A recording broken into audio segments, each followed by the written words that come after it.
who's still awaiting his first goal for Leeds. The kick is drifted beyond him to Verba, who'd also got forward and pulls it across towards Bamford. De Gea reacts and it's lifted over by Somerville. He was in from close range, but he just couldn't keep the shot down. Well, I think the challenge by Malacia here was absolutely vital. Oh, mistake by Verba, and Bruno Fernandes through the gap. And Meslier denies it. Huge save from the Leeds goalkeeper. Well, Verba, the most relieved man in this ground.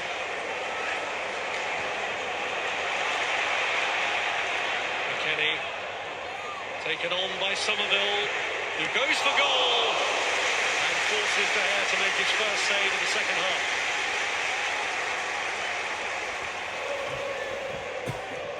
Harrison bends the kick around, cleared by Fernandes to Ayling, and it got a deflection on its way through, and it is a Leeds corner.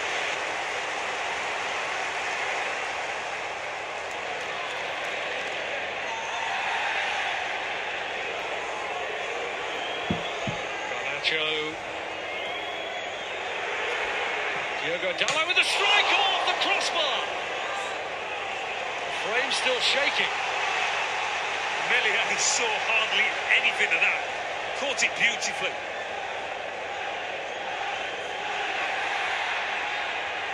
Back by Fred. Martinez can pick it up. Somerville!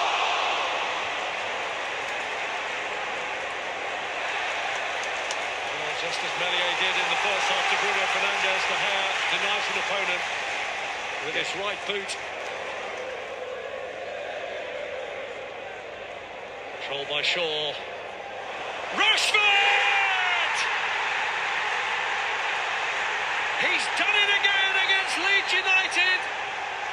For the second time in the space of 4 days, Marcus Rashford scores against them and carries on this immense scoring run he's enjoying.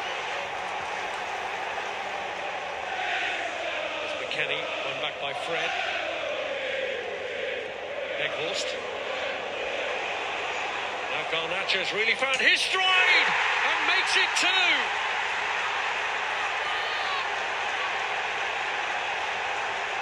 Told he should have scored against Leeds on Wednesday, he has scored against them here at Elland Road, and no one will be more delighted than his manager. He's got something about him, hasn't he, this lad? He really has. You are listening to BetMUFC here on the Soccer Gambling Podcast. You can follow BetMUFC on Twitter at BetMUFC. That's at BetMUFC. You can follow the Soccer Gambling Podcast as well. It is at SGP Soccer. That's at SGP Soccer, the Sports Gambling Podcast Network, at the SGP Network. That's at the SGP Network. And finally, the Twitter account for lockbetting.com is at lockbetting.com. That's at lockbetting.com. You can use the same handle for the TikTok account. The TikTok account is a very useful betting tool. We put together 30 to 45 second betting videos looking at statistical data that you can use to win money. So make sure you follow the at lockbetting.com TikTok. The same videos are put up on Instagram as well. The Instagram is at lockbetting. Lockbetting.com is the premium pay service that has now delivered 116 months in a row of transparent track profit. You can see the spreadsheet for the month of January. It features NFL futures. It is the pin suite at the Twitter account at lockbetting.com. That's at lockbetting.com. We're also selling individual cards for lockbetting.com via Gumroad. So Gumroad is an app that we use to sell individual cards for those of you that don't want to make a full monthly commitment. And the last 2 cards have gone 4-0 and 3-0 last night with a futures play pending. It looks like it will cash to make it 4-0 and 4-0 for the last 2 cards. So if you want to buy individual cards, they are available. Our Super Bowl card absolutely killed it at the weekend. But if you want to get the full package, head over to lockbetting.com and sign up for that ultimate pack. Or if you just want to get soccer picks, that's available as well. If you just want to get podcast picks and just get bonus podcasts, which include the European show, which includes a full rundown of all of tonight's Europa League games, that is also available at lockbetting.com. So moving on with this edition of BetMUFC, Man United coming away with a massive result that actually puts them in the title race. We look at the league table at the moment. Man United are 5 points behind both Arsenal and Manchester City, and that makes winning the title achievable from this point. Do I think we'll win it? No, I don't think we'll win it. When you look at how Man United have coped without Casemiro, I understand that they got the win this time round against Leeds, but actually the way that we dominated Leeds for the last 30 minutes of the game at Old Trafford, that's not the team that turned up against Leeds on Sunday. Leeds had plenty of chances to put Manchester United in big trouble. They couldn't take them. Manchester United managed to ride the storm and won the game 2-0 whilst not playing well. Now, whilst that scoreline flattered us, they do say a trademark of champions notoriously over the years has been winning when you're not playing well. And Manchester United have that at the moment. They certainly did that at the weekend. Obviously, you'd rather see them playing well, but coming through when you're not playing well is almost more satisfying. The biggest concern for me is the absence of Casemiro, how we've coped with him so far. We still have one more game to deal with him. That's at the weekend at home to Leicester.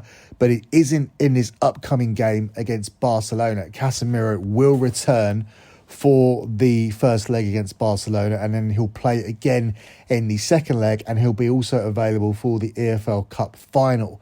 These are all guarantees now because we decided not to appeal the booking. And if that was considered a frivolous appeal, Casemiro's suspension would have been extended from 3 to 4 games. So it prevents people from making frivolous appeals. Man United determined that it would have potentially been seen as frivolous, despite the fact that Ten Hag did defend the red card and said that it wasn't. So Casemiro will be available for 3 of the next 4 games. He will only miss the weekend game against Leicester. But as I said, it was concerning how he played against them. I'd have expected to pick up 6 points against Leeds, who are under temporary care. That they still haven't hired a full permanent manager, and they look like a team who are down, and Manchester United should have won more comfortably instead of struggling in not one but both of the games. Man United's most dominant period was a half an hour period at Old Trafford once we were 2-0 down, and there was never really a dominant period against Leeds away from home. There were chances, yes.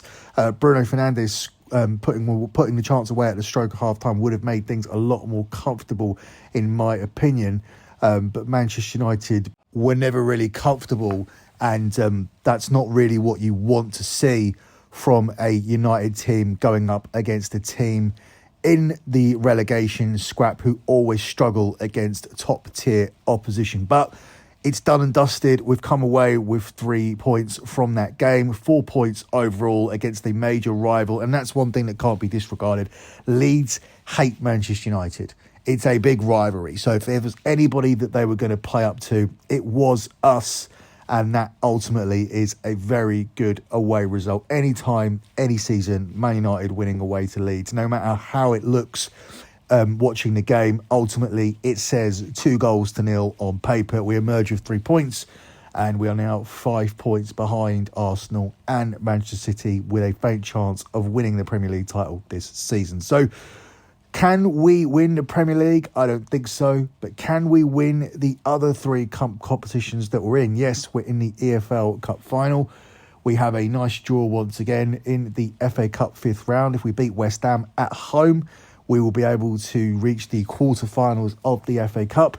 And here we are in the playoff round against Barcelona away from home in the Europa League, the second leg at Old Trafford next week. The worst possible draw we could have got was exactly this. The 2 would-be favourites to win the competition had we not been drawn against each other. As a result of that, Arsenal are the favourites to win the competition at 3-1, but I'm sure the winner of this tie will be the new favourite to go all of the way. Let's have a listen to what Erik Ten Hag had to say about the team heading into this clash at the Nou Camp against Barcelona.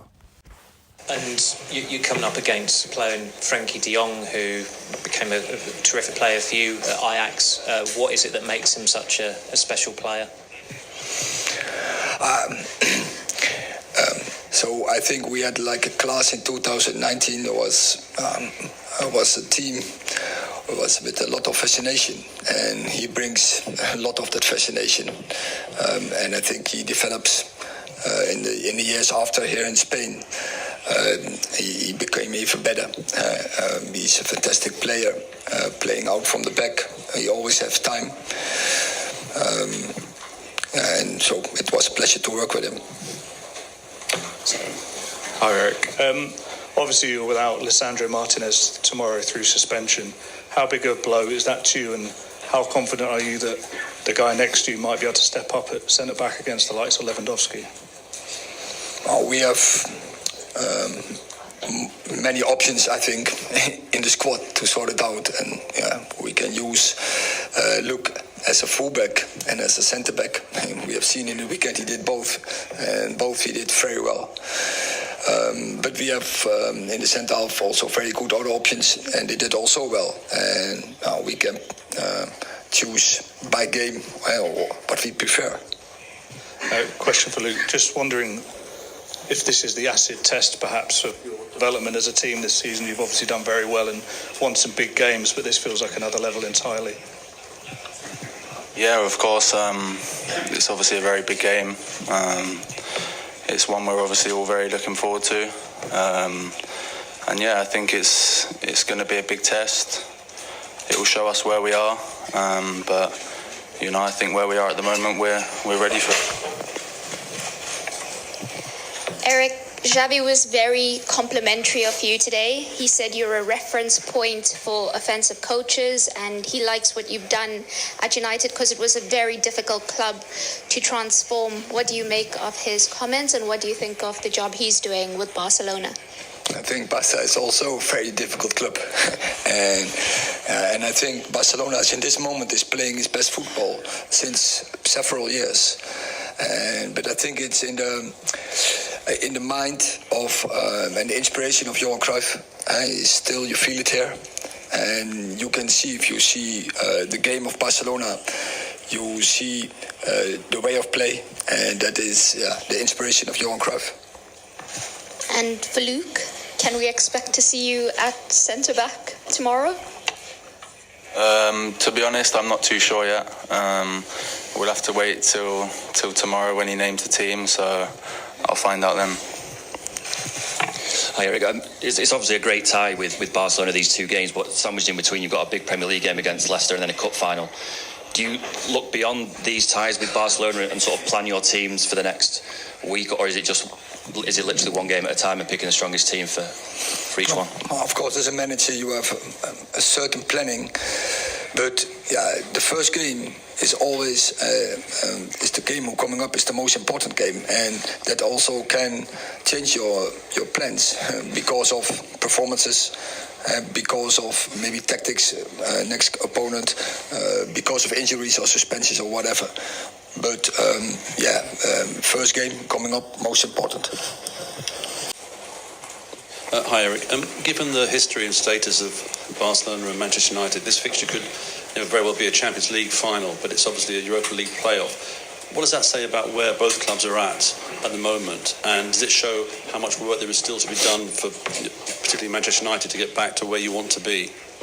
I think that's the truth. As both clubs, you are in the Europa League, and I think both clubs have the ambition to be in the Champions League, and not even just to be in the Champions League. They want to have a really impact in the Champions League, to be go along the group stage, be after the winter go in semi-finals and finals and win even. But the reality is we are in Europe League, and that tells that both clubs needed a reset, and I think we are both on a journey, and we are both in the right direction. And so I think it's exciting to face each other tomorrow night, and because it will help both clubs, because you know where you are. It's a good test, and you get challenged, and from such test you get better. Okay, last two, one there, and then Paul Hurst. Sí, hola. Hello. So they asked about De Jong. You will meet Frankie De Jong again tomorrow. Well, in summer you wanted him for United. Why didn't you get him to sign to United? I don't know if we want him. No, but Frankie is incredible good player, and for every club in the whole world, he will strengthen the squad because he has a unique quality. And so if you can get him in your squad, your team will be stronger. Paul Hurst. So, question for Luke, please. Casemiro seems to have made quite a big impact since he came. What kind of assurance does he give you when he's in the team in front of you as a defender? Obviously a lot.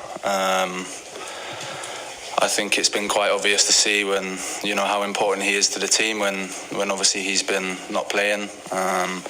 But I think for us as defenders, it gives us that sort of feeling that we know there's a lot of security, especially because, with his positioning where he always is, and, he loves to win the ball back and tackle. And, I think that's a couple of things we always say to him, that, he likes to give the ball away so he can go and win it back. But, I think he's an extremely important player for us. And, I'm very happy to have him back tomorrow night because, like I said, he's been a big miss for us. Okay, thank you very much.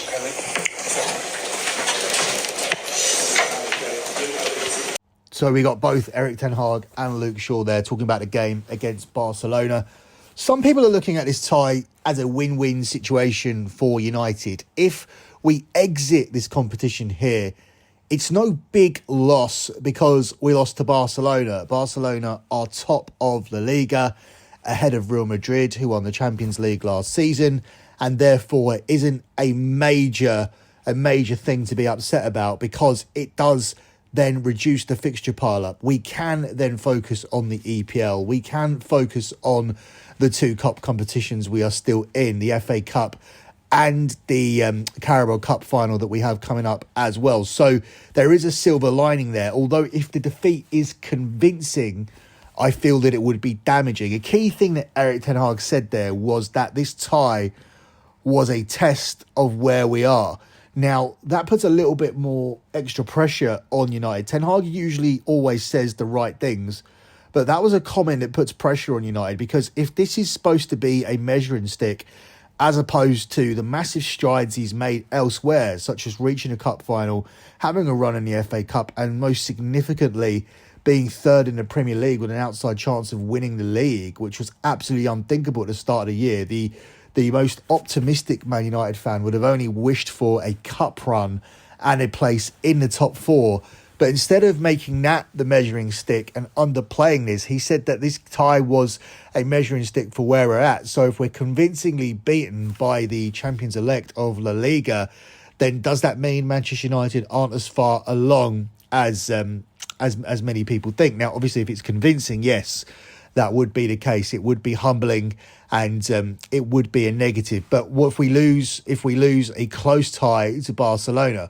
What does that mean? Well, I would be, for one, quite disappointed because this is a team who are in this competition because they themselves weren't good enough to do anything in the Champions League. They were knocked out of a group that featured Bayern Munich. No shame in that because Bayern Munich are absolutely deadly in the Champions League, a complete model of consistency. However, they were also knocked out of a group that featured Inter Milan. So the measuring stick for Barcelona themselves has already not been met because they are sitting here in the Europa League after exiting what was a tough Champions League group, but most people would have expected them to finish ahead of Inter Milan, especially given the money that they spent in the summer. So they've already failed at living up to the measuring stick that was set for them at the start of the season, as in being Champions League contenders, a team that could have potentially won the Champions League, a team where when you looked at the draw, many people were wondering, are Bayern or Barcelona going to win it? Now, I wasn't. I was very certain that Bayern Munich, with their Champions League pedigree and consistency, particularly in the group stage, would have gone on to win the group, but I did not expect Barcelona to be here in the Europa League. And with that said, I do expect Manchester United to win this tie. Now, this isn't Homer support. This is just based on the fact that over the years, with the exception of Real Madrid, the Premier League have dominated Spanish opposition and ultimately Barcelona Spanish opposition. And Barcelona have also done relatively poorly when they step up against top-tier competition. Their results recently against Real Madrid have been poor. Their results against Inter Milan were poor. And any time they've stepped up against top-level competition, against teams who you would consider to be among Europe's elite, Barcelona have failed to get a positive result. It's all good beating your teams in La Liga, who, after Barcelona and Real Madrid, there is a big gulf in class, and I even include Atletico Madrid based on what's happened to Atletico Madrid over the past 2-3 seasons. So I would be quite disappointed if Manchester United did exit the competition at this point. But if it's close, as I said, if it's not psychologically damaging, there is that silver lining that, yes, we got knocked out by Barcelona, who would then go on to become the favourites to win it. And then we can go on and concentrate on domestic activities. Barcelona are very short to qualify from this tie. They are the 1-2 minus 200 favourites, with Manchester United priced up at 6-4. The markets for this match see Barcelona as the 7-10 favourites. It's 29-10 on the draw, and it's 3-1 here on Manchester United. That means that Manchester United are an underdog not only for the game, but an underdog to even come away with anything from this game. Manchester United are available at 6-5 plus 120 to get anything from this game on the double chance market. So that's essentially Man United at 6-5 plus 120 to avoid a defeat here in this game. Before I give you my lean for tomorrow's game, let me tell you quickly about WinBet, the official online sportsbook of the Sports Gambling Podcast Network. WinBet is active in a bunch of states, and there are tons of ways to win, including live betting and same-game parlays, aka WinBet's Build Your Own Bet. Great promos, odds and payouts happening right now. WinBet, so if you're ready to play, sign up today and receive a special offer. Bet $100, get $100, limited to state availability. And of course, if you hit the biggest long shot parlay of the week, you get a $1,000 free credit. There's some institution. What we have to do is head over to sportsgamblingpodcast.com/WinBet so they know we sent you. That's sportsgamblingpodcast.com/WYNNBET. These offers subject to change. Terms and conditions available at winbet.com. You must be 21 or older, and the present in the state will pay for WinBet is available. If someone you know has a gambling problem, call 1-800-522-4700. Now, moving on to predicting what actually happens here for tomorrow's game. Overall, I'm expecting Manchester United to come through. But from this game, I just want Manchester United to still be in a position where that is possible. Now, I do expect us to score here at the Nou Camp, but I think it's unrealistic for Man United to expect to keep a clean sheet here. So I think for me, the most standout play would be for both teams to score. Barca have not failed to score in 16 straight outings. United themselves have netted at least twice in 6 successive fixtures, and there have been 3 or more goals in 7 of Barcelona's last 11 outings. So I'm expecting more of the same here. I don't think Manchester United are going to sit in with a defensive low block all of a sudden here. European ties can be tight and cagey. We've seen that across the Champions League.